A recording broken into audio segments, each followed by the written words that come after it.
जंग के बादल क्या मंडला रहे हैं। जंग छिड़ चुकी है और तमाम ही ममालिक इस खित्ते के इससे मुतासिर हो सकते हैं। तो इजराइल ने बहुत बड़ा हमला कर दिया है ईरान पर, और इनका जो IRGC है, इस्लामिक रेवोल्यूशनरी गार्ड, उनके चीफ हुसैन सलामी को जान से मार दिया है। ईरान के परमाणु ठिकानों पर इजरायल का अटैक। भारत ने अपने नागरिकों के लिए जारी की एडवाइजरी। सभी नागरिकों को सतर्क रहने को कहा गया है। के ठिकानों और उसके न्यूक्लियर ठिकानों को तबाह कर एक बड़ी चुनौती ईरान को दी है। इजराइल ने सुबह ही कहा कि उसने ईरान पर हमला किया है। इजराइल के बीच का जो तनाव है वो बहुत पुराना है, लेकिन ये तनाव अब अंदर अंदर बढ़ते बढ़ते इस मोड़ तक आ चुका है कि अब कभी भी कुछ भी हो सकता है, जिसके बाद ईरानी मीडिया ने भी इसकी पुष्टि कर दी।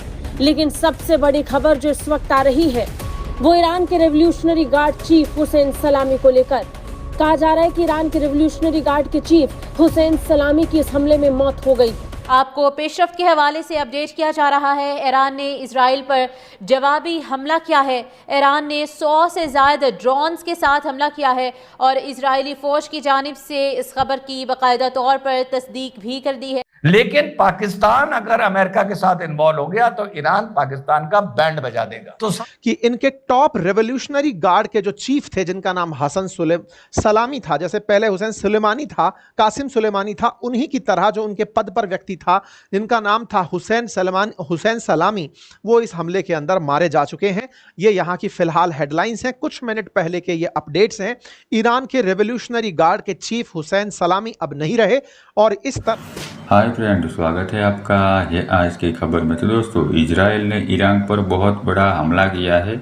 जहां पर वो न्यूक्लियर बॉम्ब बना रहा था वहां पर काफ़ी सारे एयर स्ट्राइक की है, जिसमें बताया जा रहा है कि ईरान के आर्मी चीफ को मार डाला है इजराइल ने, और वहां के साइंटिस्ट जो बॉम्ब बना रहे थे न्यूक्लियर, उसे भी मार दिया है। कई कमांडर भी मारे गए हैं ईरान के। तो दोस्तों चलिए देखते हैं वीडियो में, और ऐसी वीडियो देखने के लिए हमारे चैनल को लाइक करो, शेयर करो, सब्सक्राइब करो। तो दोस्तों चलिए चलते हैं वीडियो की तरफ। ये ईरान की सबसे इंपॉर्टेंट फोर्स है। पहले ही अटैक में कमांडर इन चीफ मार दिया उनका, उसके अलावा इनके जो न्यूक्लियर साइंटिस्ट है उनको मार दिया। बताया जा रहा है ईरान के जो चीफ ऑफ स्टाफ है ऑफ द आर्म फोर्सेस, उनको भी मार दिया है। ये कुछ ऐसे ही है कि मान लो ऑपरेशन सिंदूर के पहले ही दिन ना हम आसिम मुनीर को मार देते, जहां पे आसिम मुनीर रहता है, एक ब्रह्मोस वहां पर, फिर एक ब्रह्मोस जहां पे DGISPR और जो ये सेंटर ऑफ ग्रेविटी औरंगजेब वगैरह वो सब बैठे थे वहां पर, कुछ और लोकेशंस पर। मतलब आपको अगर समझना है ना कि ईरान पर जो ये अटैक हुआ है इजराइल का, ये कितना तीव्र है, कुछ हद तक कंपैरिजन ऐसा ही करना पड़ेगा, और तब भी कंपैरिजन कम पड़ जाता है। एक थ्योरी ये कहती है कि इंडिया ने गलती से कुछ पाकिस्तान की न्यूक्लियर साइट पे भी अटैक कर दिया था। इजराइल ने तो इंटेंशनली जहां पर ईरान अपने न्यूक्लियर वेपन्स का टेस्ट कर रहा था, सीधा वहां पे अटैक किया है। यहां पे ये पॉइंट ऑफ एस्केलेशन होगा, बट ईरान के पास दोस्तों कुछ खास है नहीं रिटेलिएट करने को, लेकिन उनके पास हूथीज और हिजबुल्ला है, और वहां पे जो दो मेन पॉइंट है जहां से तेल जाता है पूरी दुनिया में, ईरान चाहे तो उसी को ही ब्लॉक कर सकता है। तो आप ईरान को हल्के में मत समझिएगा, ईरान भी स्ट्रैटेजिकली बहुत कुछ। अगर रिपोर्ट्स पढ़ें तो ये लग रहा है कि वाकई अब USA ईरान के बीच में युद्ध होने जा रहा है, या ये माने कि जैसा 1981 में ऑपरेशन ओपेरा हुआ था, जिसमें इजराइल ने इराक के न्यूक्लियर प्लांट्स पर, अनफिनिश्ड न्यूक्लियर प्लांट्स पर अटैक किया था। ईरान पर इजराइल के हमले के बाद ये अब तक की सबसे बड़ी तबाही ईरान के लिए लेकर आई है। शुरुआती रिपोर्ट्स के मुताबिक कई बड़े मिलिट्री अफसरों को निशाने पर लिया गया था। इजराइल ने ईरान पर अटैक को ऑपरेशन राइजिंग लाइन का नाम दिया, और इसी ऑपरेशन के तहत हुसैन सलामी के मारे जाने की खबर भी सामने आ रही है। जानकारी देते हैं कि आज शुक्रवार की सुबह फाइटर जेट्स ने दुश्मन देश पर निशाना बनाया।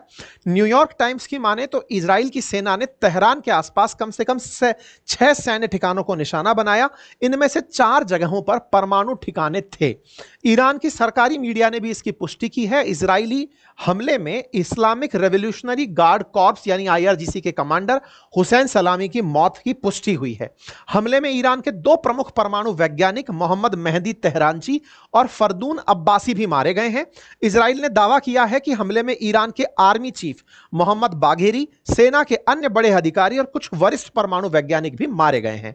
ये तस्वीरें हैं जो कि मोसाद कमेंट्री के द्वारा नातांज पर हुए हमले की डाली गई हैं। के घर हमले का वीडियो भी सामने आया है। आईडीएफ ने फरीदून के घर को निशाना बनाया। इजरायली हमले में साइंटिस्ट का घर तबाह हो गया। देखिए, उनकी तस्वीर भी आपको दिखा रहे हैं। कई फ्लोर पूरी तरह से क्षतिग्रस्त हो गया है। हमले में न्यूक्लियर साइंटिस्ट फरीदून अब्बासी की मौत हो गई है।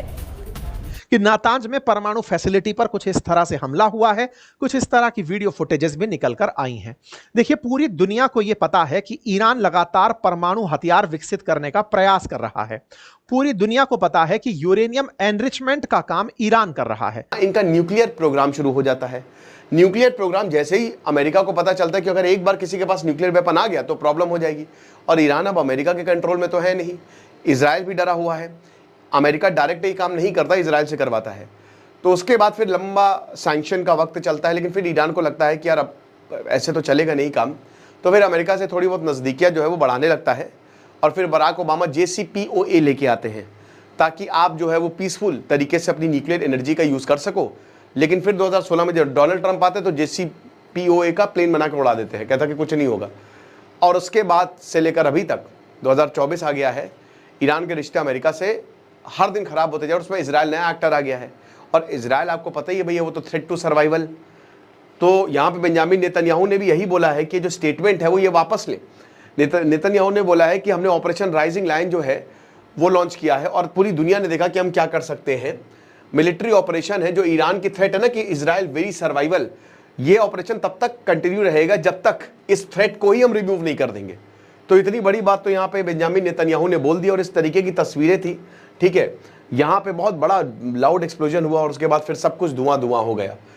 तो इनके जो स्पोक्स पर्सन है इजराइल डिफेंस फोर्स के, उनका भी ये बयान आया कि यहाँ पे न्यूक्लियर टारगेट्स पर हमने हमला किया है। लेकिन जाहिर सी बात है इसमें कैजुअलिटी हुई है। सबसे बड़ी बात, इनकी जो मिलिट्री के चीफ मारे गए हैं, IRGC के मेन चीफ ये मारे गए हैं।